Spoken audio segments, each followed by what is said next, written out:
Suzi has skin in the game of personal branding. After all, it changed her life. After making the painful choice to leave a job she adored for nearly 15 years, she sought a new way to find fulfillment, generate income, and make a difference. Her company, Teach Your Thing, love the name, right? Didn't appear by accident. Instead, it came after 3 years of processing how she could uniquely serve the world. Now Suzi's business gives her everyday chances to join forces with people who light her up. We love those lighter uppers, don't we? Sure. She gets to choose clients and collaborators who share in her mission. Together, they're disrupting tired systems and replacing them with empowerment through teaching and learning. One of Suzi's favorite mentors says, you have medicine that you must own. She sees the power of owning hers. Now she wants the same for all of you. With that, please join me in welcoming Suzi. Lisa and all of the people in this room that I know are some of those change makers that I've met since doing some big things to rethink how I spend my days. And so I do have skin in the game of this topic. I could have chosen any place to be today and any topic to talk about, but I could talk about this all day. So I'm really excited, and we're also going to have an opportunity to hear from you, because anything that I talk about is for you. And so I want each of you to have an opportunity to share with each other and connect. And we're going to be doing an exercise about how to empower your brand and then have a conversation together about it. But first, I'm just going to start with my examples of how I did that process that Lisa was talking about. So we're here to talk about clarifying and empowering your brand. So I'll just introduce myself again. I'm Suzi Hunn, and as Lisa mentioned, my company is called Teach Your Thing. And I'll talk a little bit more about how I came up with that.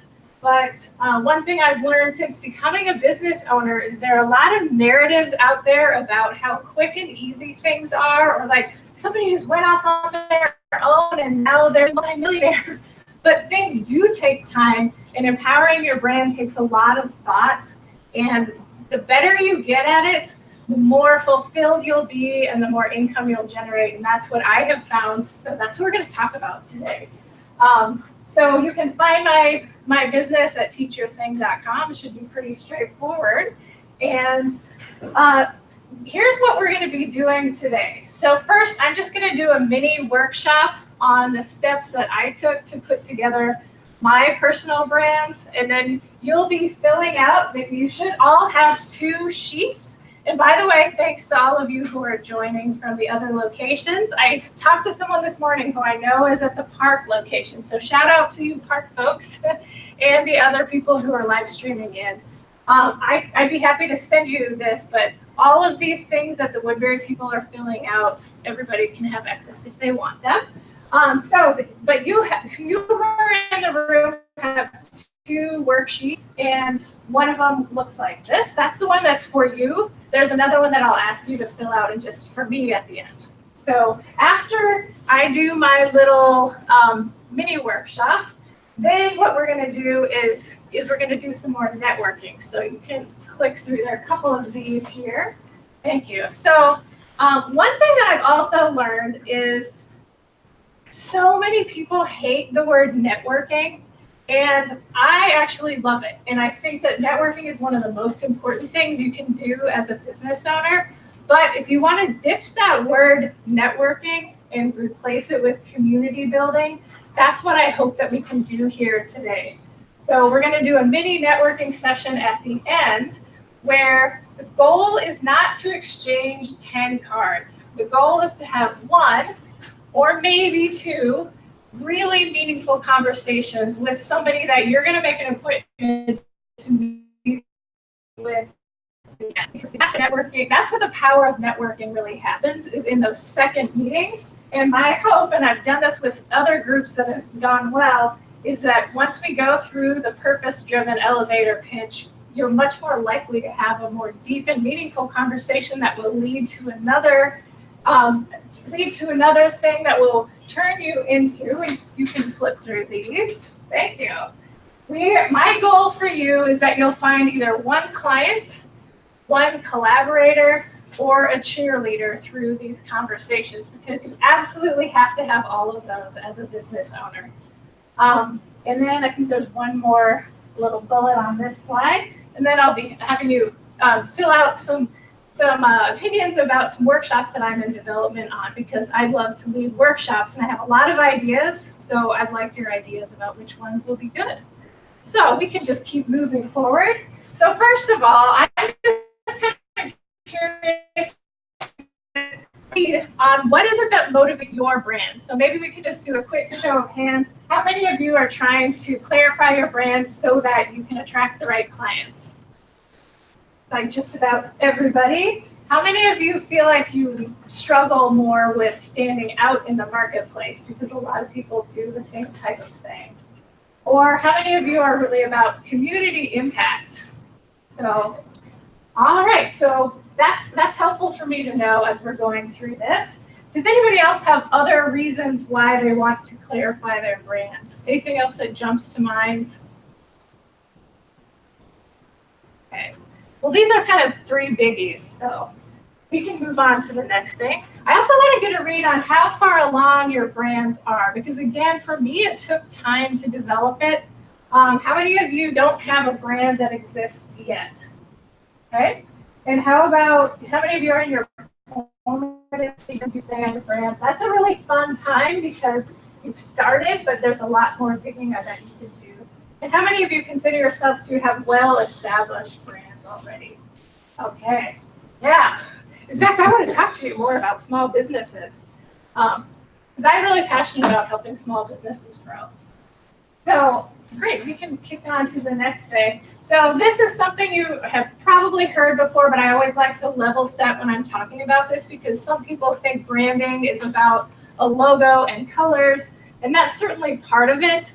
But what I believe is that the most important part of your brand is the stuff that we're going to get into about why you're doing what you do, who you serve, and the brand then becomes every single interaction that anybody has contact with you sees.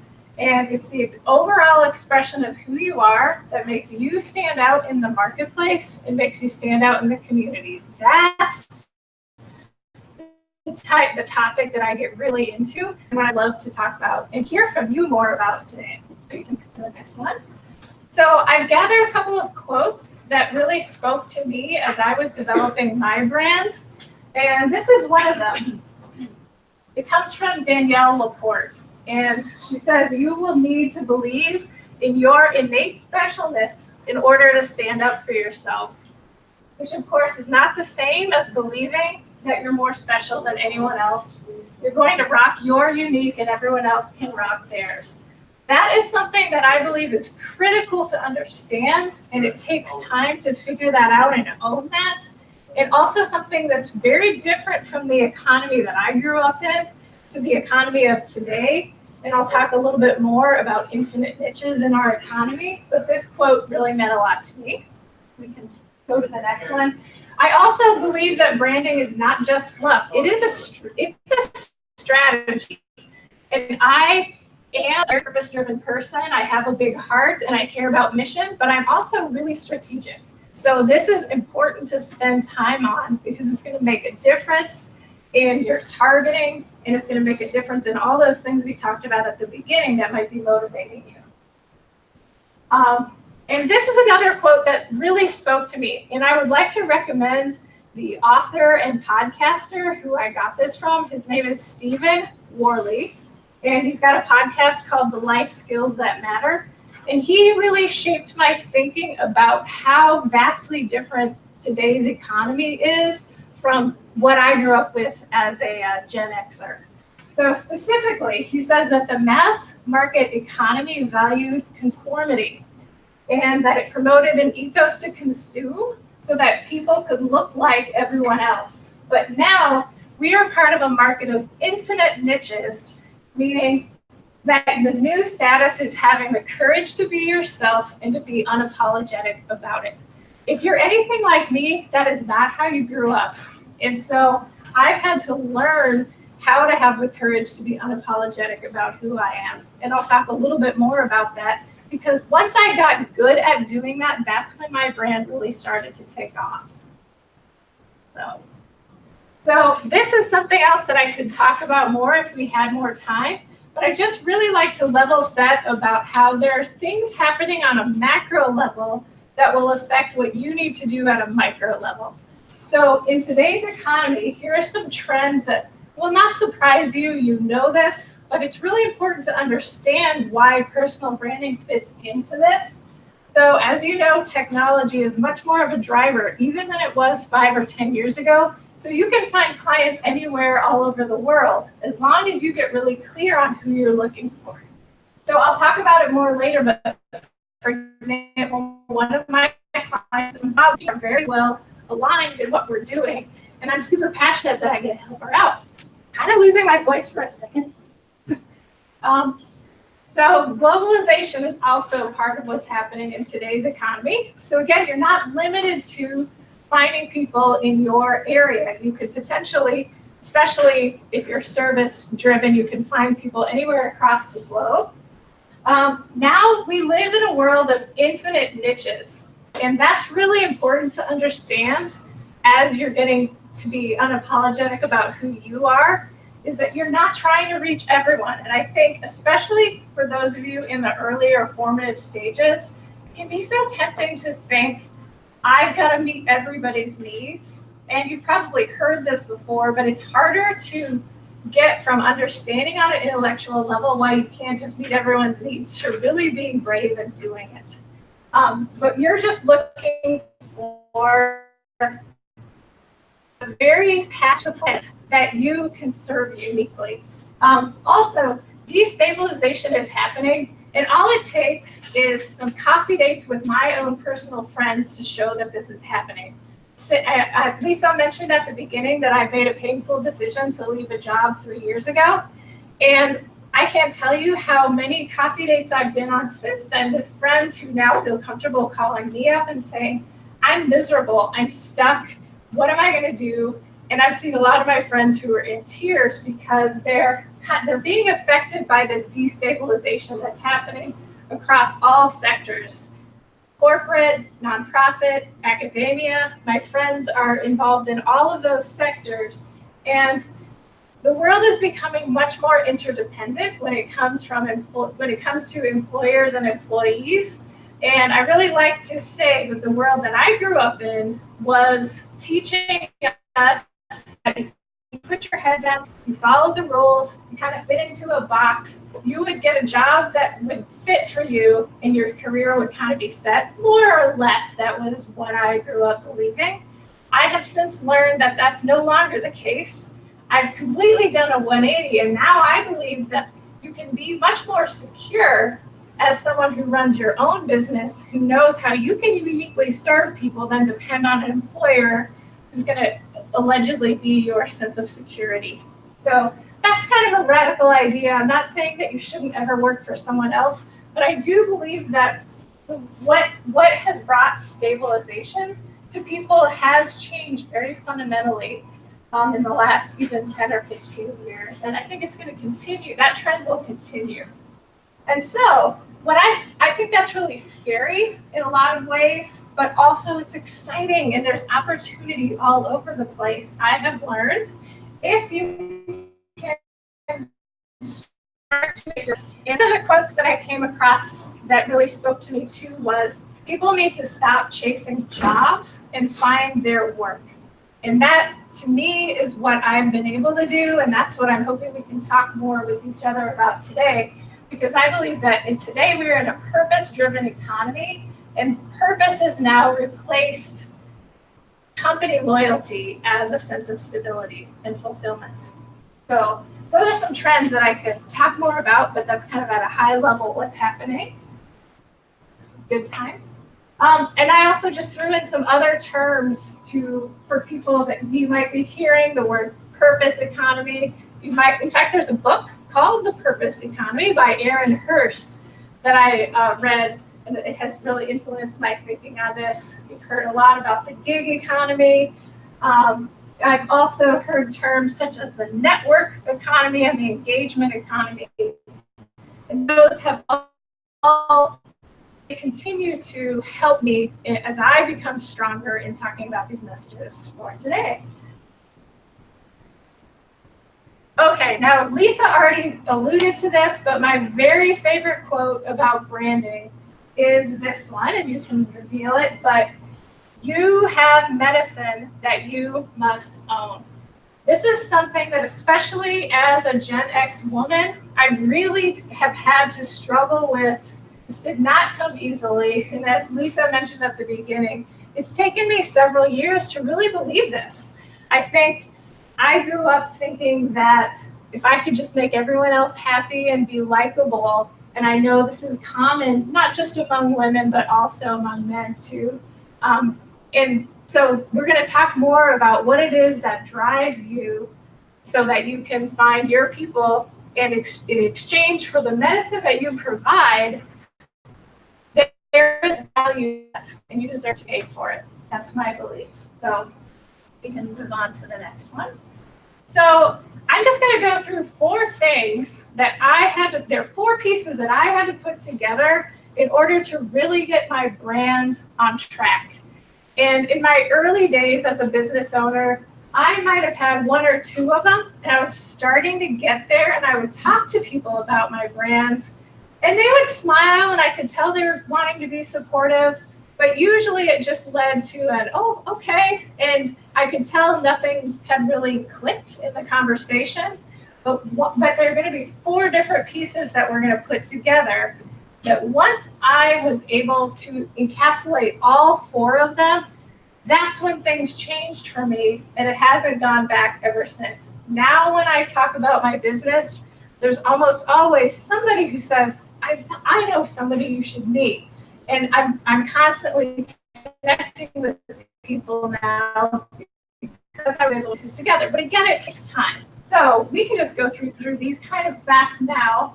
And then I'll go through them one at a time. But the four pieces are your strengths and abilities. The second one is your values. The third one is societal ills that you want to soothe. And this is one that was missing in my brand early on, because I knew that a personal brand had to be about me and my business and what I do, but it wasn't. So I'm down here wanting to do what I do. It wasn't until I lifted my head up and saw this bigger societal problem, and I saw a bunch of other people who were having the same problem, that I could then take these first two pieces and connect them up top. That's when things started to change. So you want to identify a bigger problem that you're solving and think about wider people who are experiencing it. And then the fourth thing is your audience. And there's a thought leader who also really encouraged me on this, and his name is Jeffrey Davis, the one who said, you have medicine you must own. And the wording he uses is, who do you specifically want to elevate in this world? Find those people and think about them. So once I put all those four pieces together, that's, as I say, when my brand started to really take off. So I will talk a little bit more about my story, and then we'll get to yours. So this is a picture that's really significant to me. This is my last day working at the Minnesota Historical Society, where I worked for 15 years. You can kind of click through these. Yeah, this is great. Thank you. So I worked there for almost 15 years, and I loved it. I thought I was going to work there my whole career. I was surrounded by projects that mattered.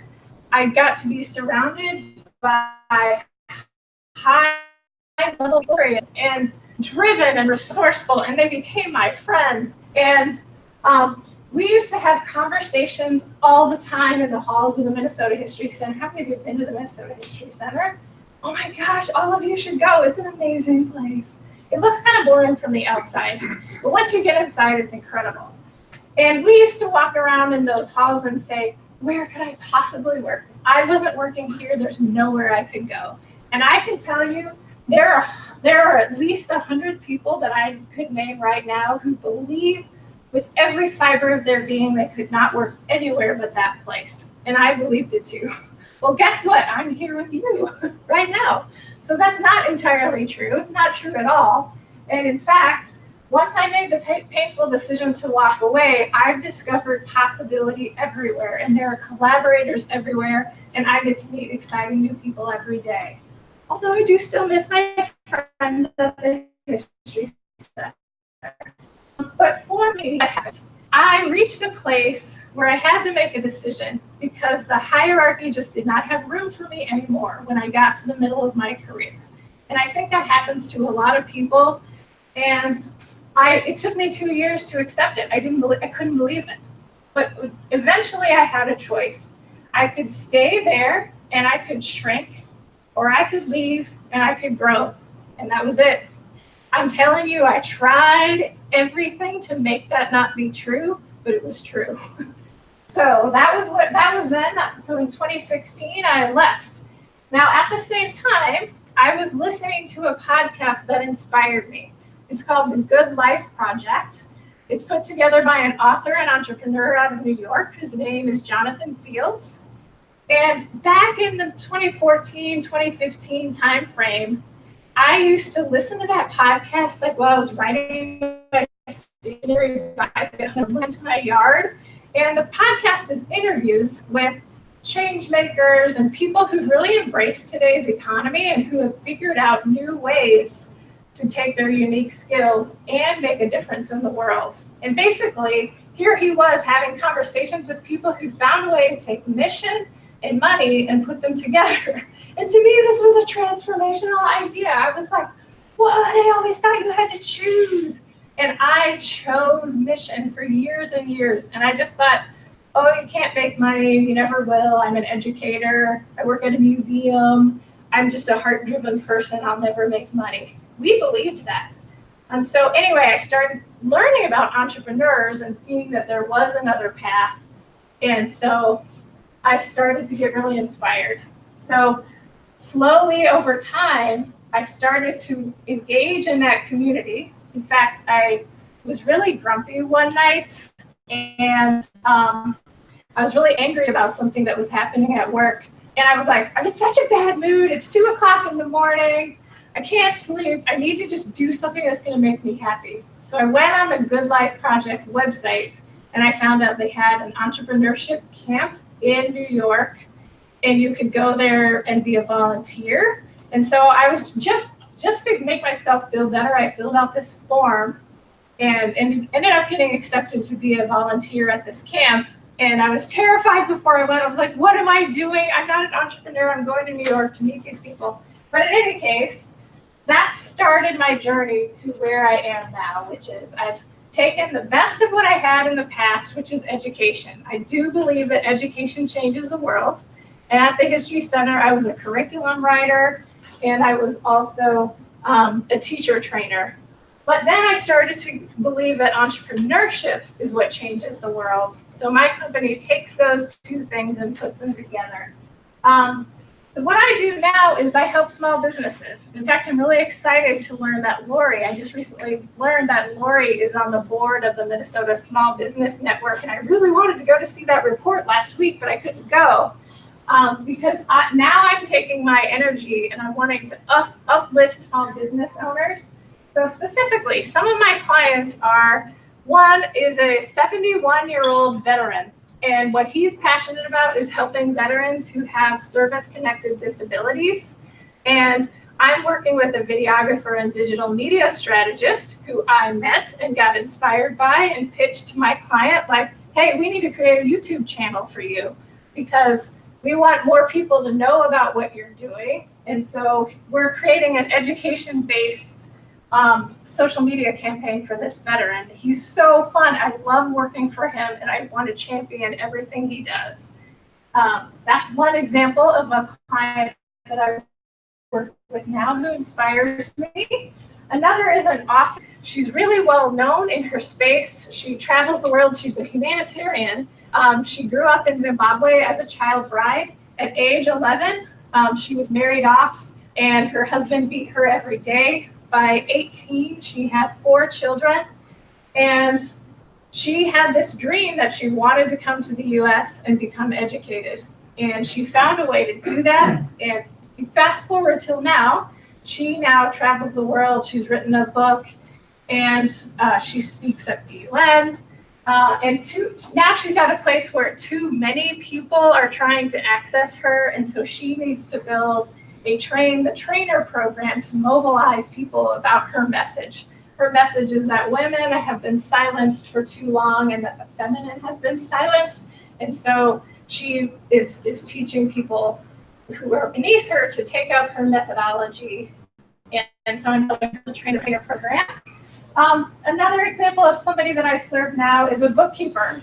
She started out as a small business owner. She grew to where now she has 7 employees who work for her remotely, and she wants to scale her business at a high level, but she can't do that unless she can train her people effectively. And she finally had to acknowledge, oh, I'm fundamentally a training organization.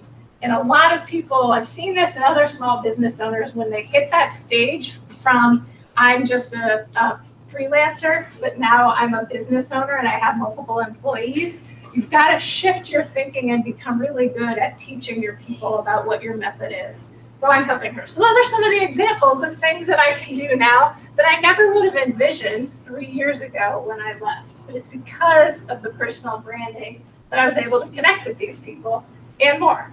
So we can keep moving on here. Let's see. First, the thing you want to start thinking about, and this is where you're going to get out we're going to get out your sheets that are about personal branding.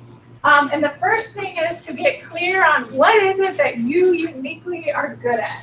So we can switch to the next one. And I'll tell the examples of mine just to inspire you, but you can keep taking notes. Don't feel like you're interrupting me if you want to start thinking about this for yourself now. In my case, here are the things that I figured out that I'm really good at. I'm expressive and warm and emotionally intelligent. I'm very caring. I like to give my employees a lot of care and feeding. And in my industry, which is instructional strategy, it can be a very stuffy and academic field. So as I've done field studies and figured out how I'm different, these are things I've really leaned into in order to get my clients. So I want you to be thinking about when you've taken some of the tests like the Myers-Briggs. There's another one that I really liked by Sally Hogshead called How to Fascinate. So think about tests you've taken or just things that you know you're good at.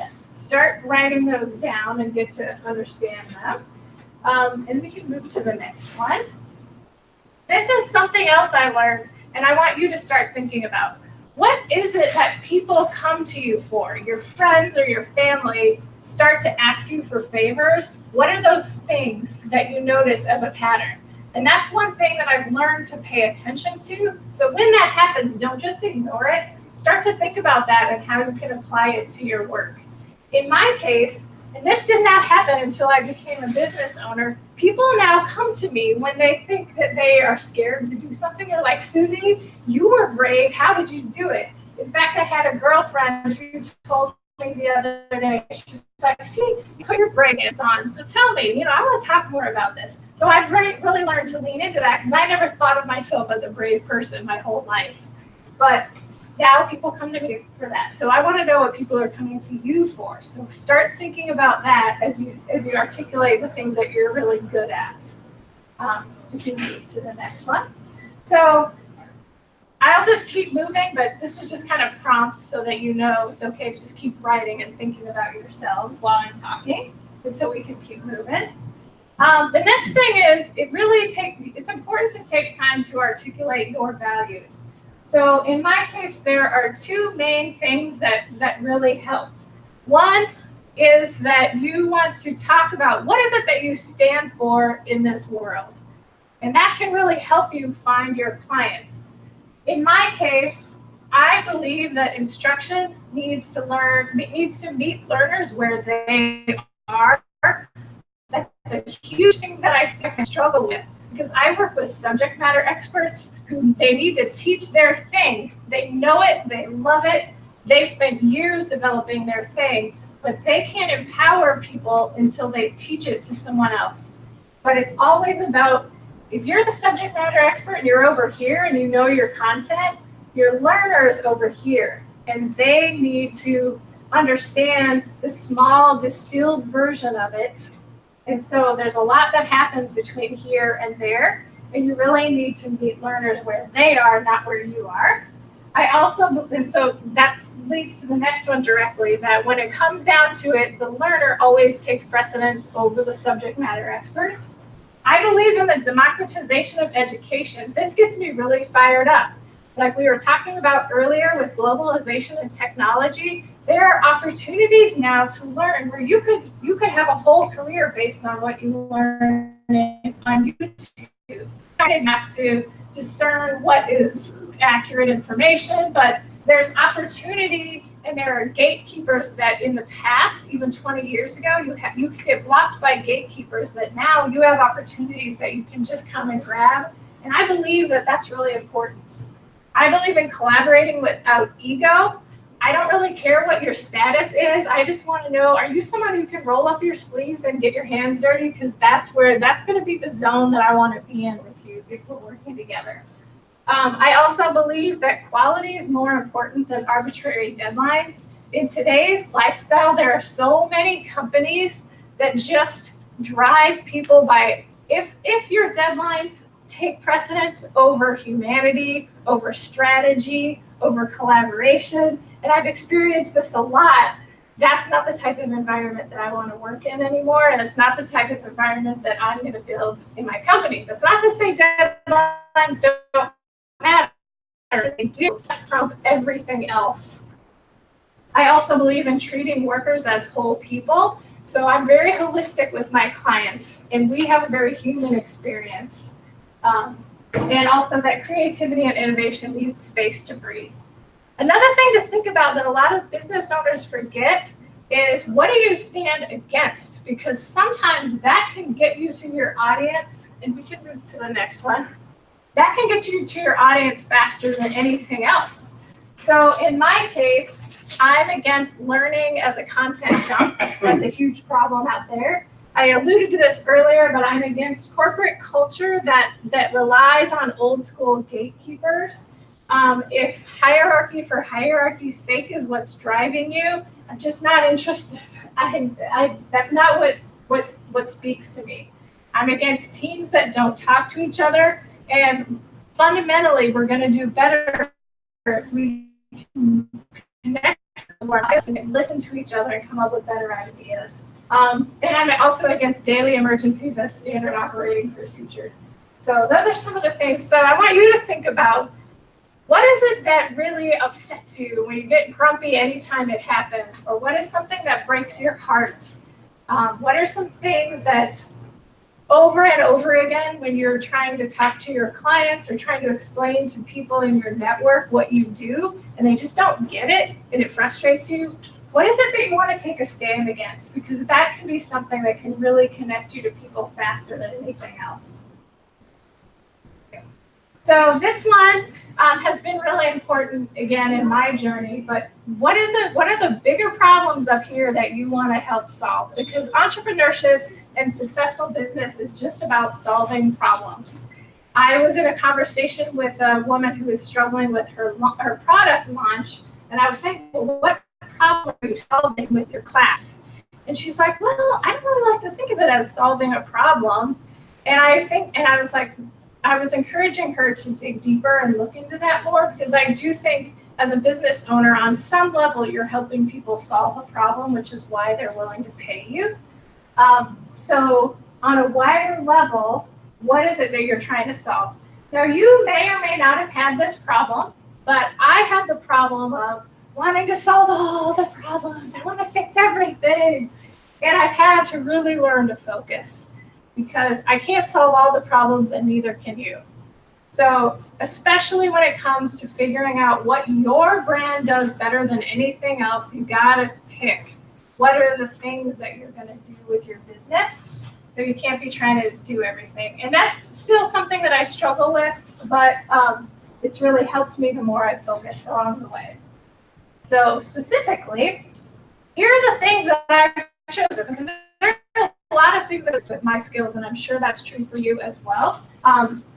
One, I want to be a beacon to all the people who are scared to death of today's economy. And I see it all the time. I mean, I see this every day. There are a lot of people who are terrified of today's economy because it's unstable. And I also like to think of it, if you picture like a target, where here's the target and then you have rings going out, think of the middle of the target as the safe zone. And then you go out one level and you get to the stretch zone. And then farther out, you get to a panic zone. I grew up, and I think a lot of people still today want to live in the safe zone, and they think that's where they need to be in today's economy. I have changed. I believe now that we all need to be living in the stretch zone all the time, and I've learned to get comfortable there. And that's what I want to help other people do in my business. I don't want to though, and that's where you really need to be clear on who your people are and what you're good at, so that you can be right there in the stretch, like we're doing interesting, innovative things, but we're not just trying to be safe. So the other societal ill that I've chosen to soothe is that there are a lot of change makers out there who came before me who are already embracing today's economy, and they're using teaching tool as an impact, and I want to be their ally. This is you, let me help. What can I do? I want to roll back my sleeves and help you out.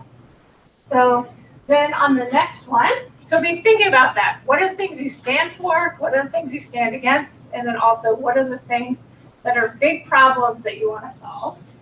And then as you're thinking about that, specifically, who are people that you can uniquely help? Because you're going to be a lot more authentic if you can speak with authority on something that you've been through, that you know on a deeper level. Not to say you can't help somebody who hasn't experienced exactly what you've experienced, but you could probably in your mind picture some people that you can be really best at helping out, because you kind of live and know their experience. So be thinking about that. And so there are two main categories, and I'm sure you've heard these before, but first, you can think about the demographics, and it's something we talked a lot about at the Historical Society, is that demographics are really about this whole identity wheel. There are a lot of different things that it can mean to be in a certain demographic. So be thinking about internal factors, what era someone grew up in, and along with things like gender and race and ethnicity. So think about the demographics. And then also the psychographics. And this is actually much more important. You can just flip through these quickly. But what is it that people aspire to? What keeps them up at night? What brings them energy? What are their attitudes and what do they value? I found that for my clients, these are the things that unite them more than demographics. And in fact, we can move to the next one. And so you can just put all of these up. It took me time to figure out what united all my clients, but here they are. These are people who are disruptors with heart. They're people who they came from a tired system, and now they had to come outside of that system and realize they could make a greater impact outside of it.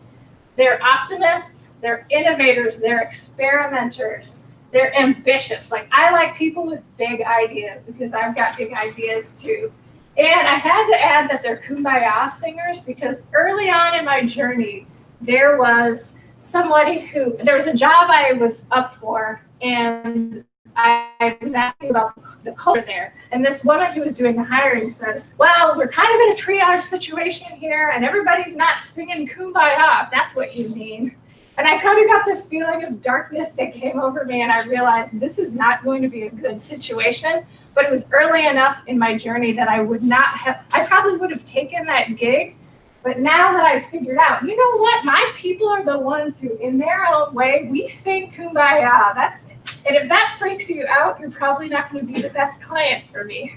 But I can tell you, all the people I work with and the ones I mentioned before are really doing some big, important things, even though they might not fit the stereotype of someone that you would see as singing kumbaya. Can we hear a So- sample? Oh, okay, nice.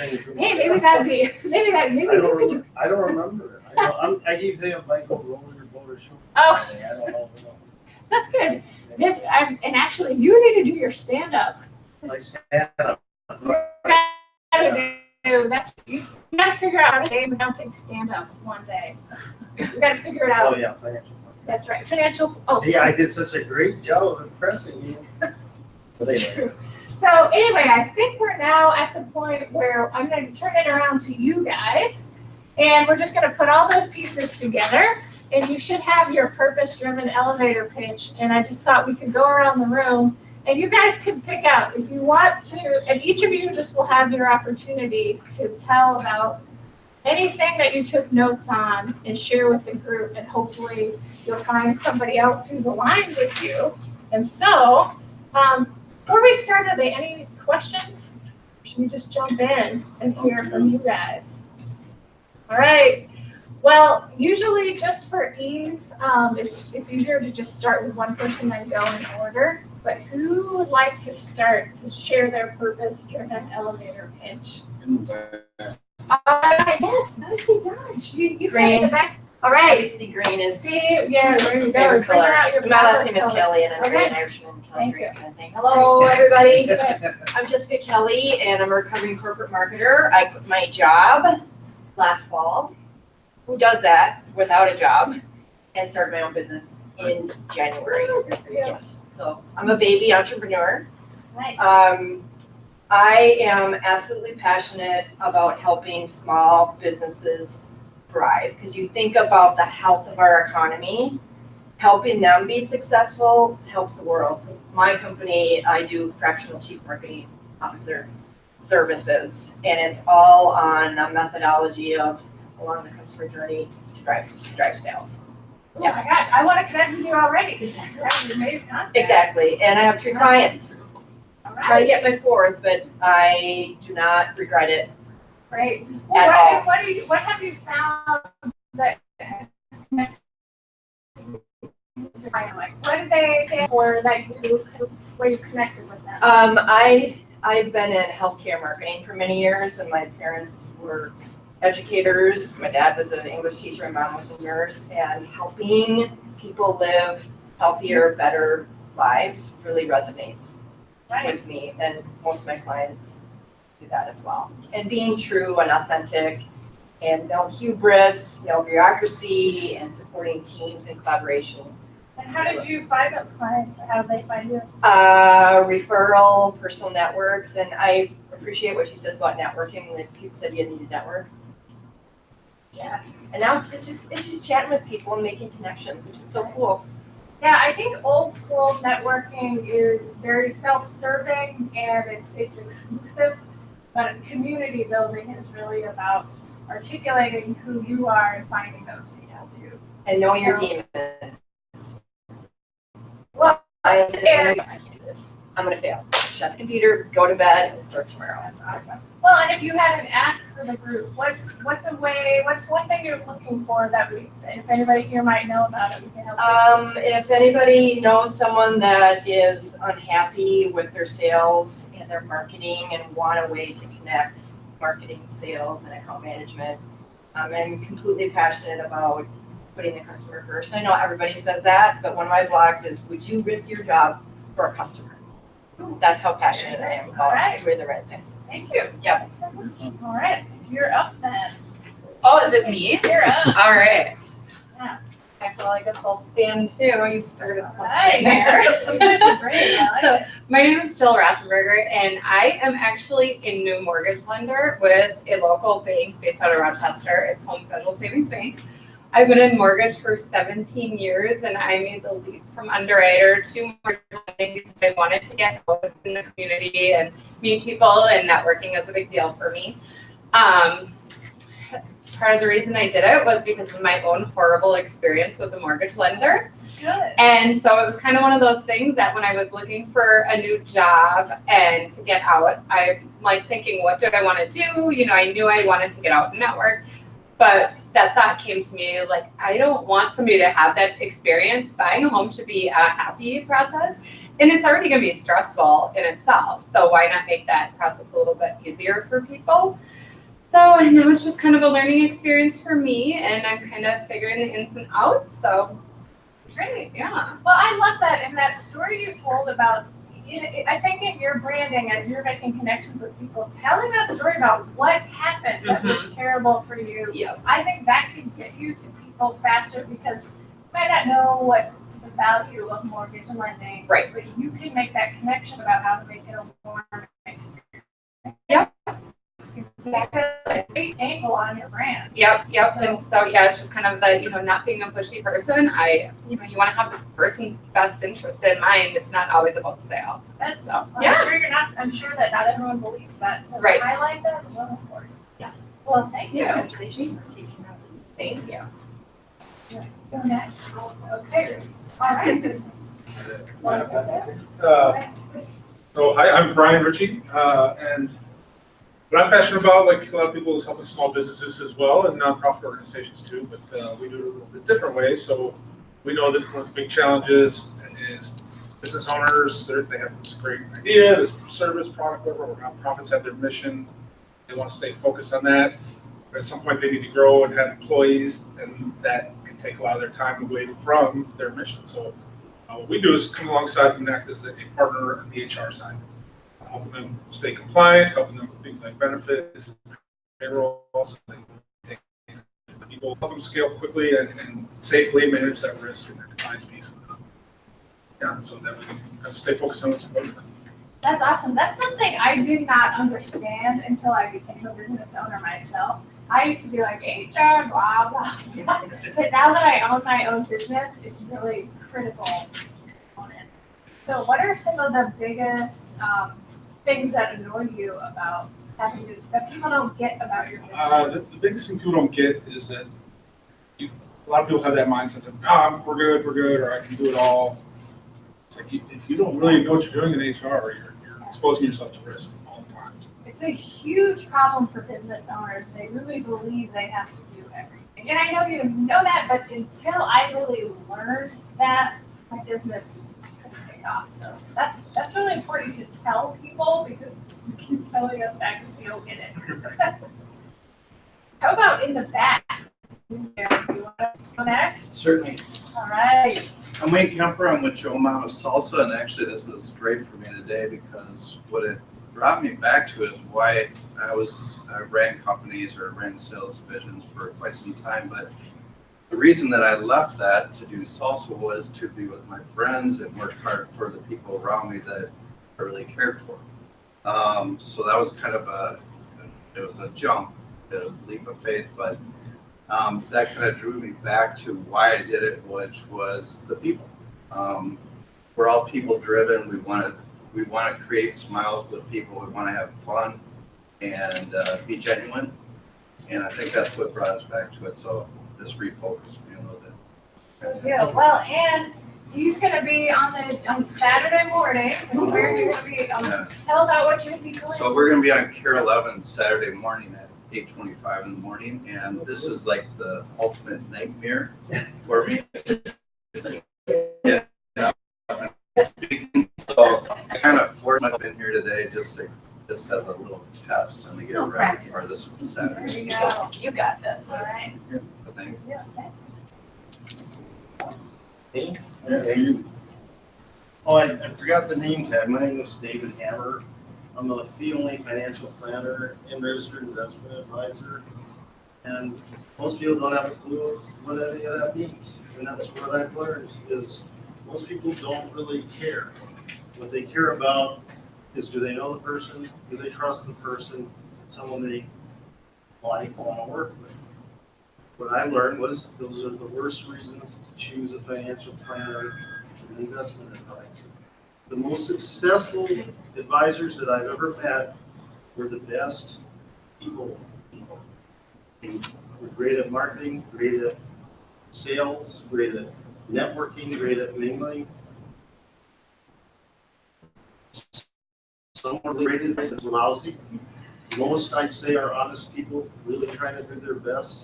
but a large number of them are not. And that is really why I left the brokerage industry in 2010, was I was fed up. I'm a whistleblower by nature, and there was too much stuff there to blow the whistle about. I did on one, and my manager basically went after me because of what she failed to do.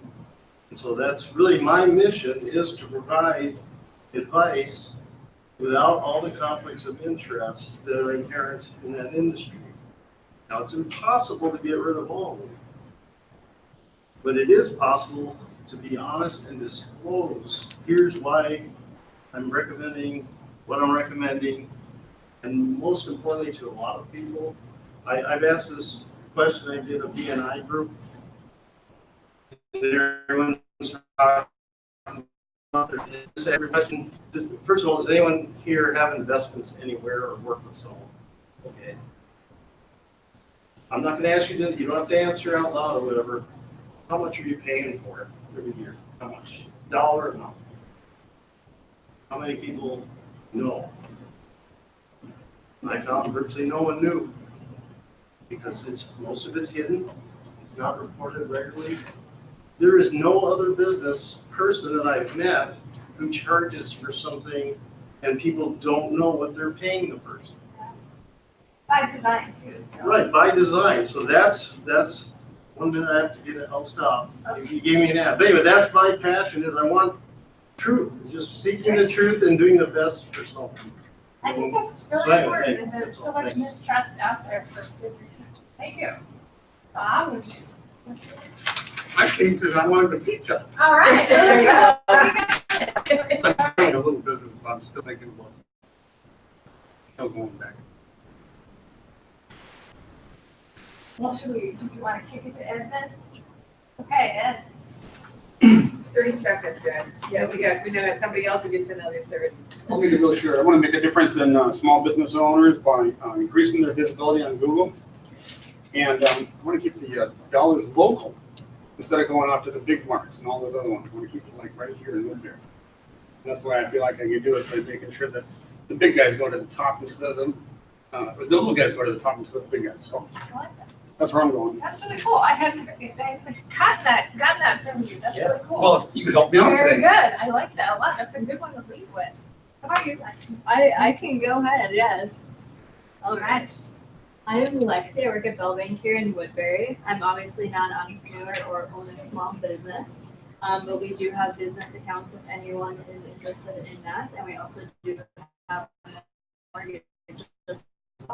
I know her. I know. I know. I see Spike in person today, so. Because he's on my new check card. Well, and even though I'm passionate about entrepreneurship, I do believe even within an organization, you can figure out your brand and still how you stand out within that. So you still have your opportunity to highlight what makes you special and unique and stand out from all the others. So. I came up to just say All right. thank you so much. I'm Lori Spees, and I'm the owner of Office Centers, and you know what? You're all in my dream right now. I'm doing this for 38 years. We've been helping people who want a place to work awesome, right? And do some really great things. And we have a great community of a lot of entrepreneurs who come in and create this fabulous community. One of the things we do, right, Suzi, is we let you come in and educate the rest of the people, tell everybody what you're good at. We're going to tell other people about what we're good at. And so these are some of the things that we live on a daily basis. And it's funny that you should do it here today, because I think that after so many years in business, you have to learn about how to reinvent yourself all the time. What you want in year 1 is different in year 10 and 20. And I think people think that, oh my gosh, you've been in business for 30-some years, that must be great. But you know what? Success doesn't look like this. It looks like a plate of spaghetti, because some years are great, some years not so great. Right now we're riding a wave where we are kind of looking like this. So that's a good thing, because all of a sudden people know what coworkers do and why it's so great to be together, and why when you're home you don't have the same kind of dreams and aspirations as when you're talking with other people and listening. So we're really excited to have you here and so thankful. This particular location is my dream. because I always said if I built a location someday in St. Paul, I wanted to be close to home and dog friendly. So here we have it. This is my dream, someplace close to home and affordable. Because I looked at a lot of places in Woodbury that weren't, so we didn't choose the most beautiful building. And guess what? That's not because as I got older, I couldn't see as well. It was because I only looked at numbers. What could I offer people that was going to make sense for small businesses? And my dreams changed as to what happens. And we've created our workspaces, have more open free co-working. We have more meeting and conference rooms. We have less single offices. The offices are smaller. So you always have to be reassessing. You always need to go through this coaching. You need to do Suzi's assessment not once at the beginning of your business, but every single year. And those are some of the things that we believe in. So I'm glad that you're here. I was so glad that I had the opportunity to sit and talk with you today and listen in with everyone and hear everyone's, because it's really important to work. And a lot of times help people, because people say like, well, you don't need a business coach. Oh yes, I do. I think you get lazier as time goes on and you have to reinvent yourself constantly. So be prepared. That's all I'm saying. You're 30, blah, blah, blah. I hate to say it, but it's 38. I've been doing this for 38 years. Just remember too that tomorrow is Blackjack Friday. So Suzi, thank you so much. Thank you. I'd give you a hug, but you know what? I'm afraid because you're spiky. You don't want to get any fur on your dress. Yes. But dog hair, I wear it proudly. Tomorrow's Blackjack Friday. So if you go into any of our 7 locations, we will play blackjack, and that happens with all of our members. We are 7 locations, 1,500 members strong. At this point, that's 1,500 small businesses that we represent here at Office Centers. And I'm really proud of the place that we put together, because I think a lot of our great members are finding things within the context of our community that are really helping to support their businesses. Absolutely. We aren't here as overhead. We are here to help with your business, right, Wayne? Right? 100%. Anybody else who can say that? So next Thursday is 4th of July. We are closed on the 4th and the 5th. We will not be having park networking. We'll be gone fishing for that, and so you'll have to come back in August. Next Thursday and Friday, the 11th and 12th, one of our valued members, Robert Sikora, will be hosting a 2-day workshop at Office Centers. Day 1 is leadership at the helm. Day 2 is a 9 to noon, discover the leader within you. The cost for this workshop is $250. That's for each day. So $500 if you want to attend, and if you're an Office Center member, you get to go for free. Another member benefit. Office Center members are free, so sign up because this is a great workshop. On Tuesday the 16th, we'll be hosting here at Woodbury, Slice of Woodbury. It's our most well-attended networking event of the month. We always have between 30 and 50 people. Again, we serve pizza. So I always dip in our pockets to give you something. So come in, network, you'll be able to meet a lot of great people. And then on July 25th, we'll be hosting PowerLunch. And it'll be for the first time at our newest 7th location, which is Edina. True Edina, right off of 50th and France, or 50th and Vernon there. And Jim Printup with the Oasis Group will be speaking on managing stress to develop a positive view, a more positive view. How many people need to manage stress? All of us, right?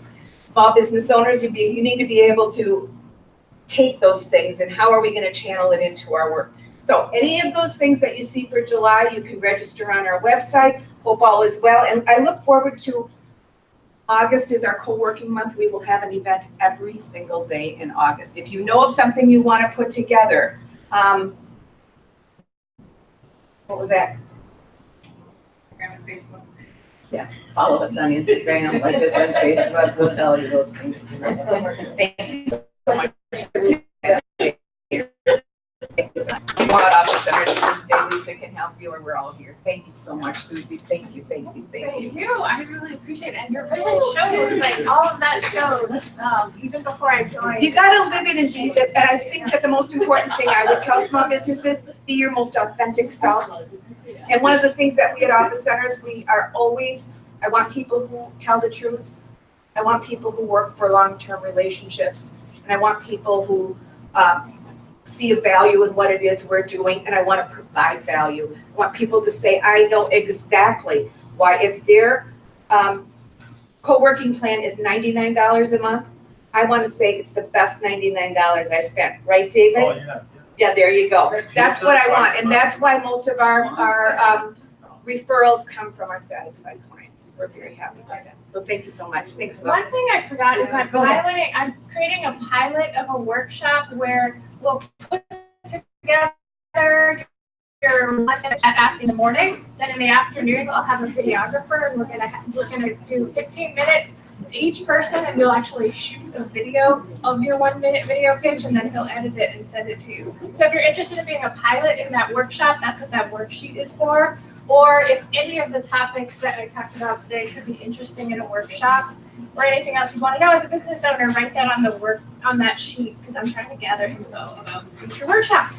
So thank you again for coming. Good Appreciate job. it.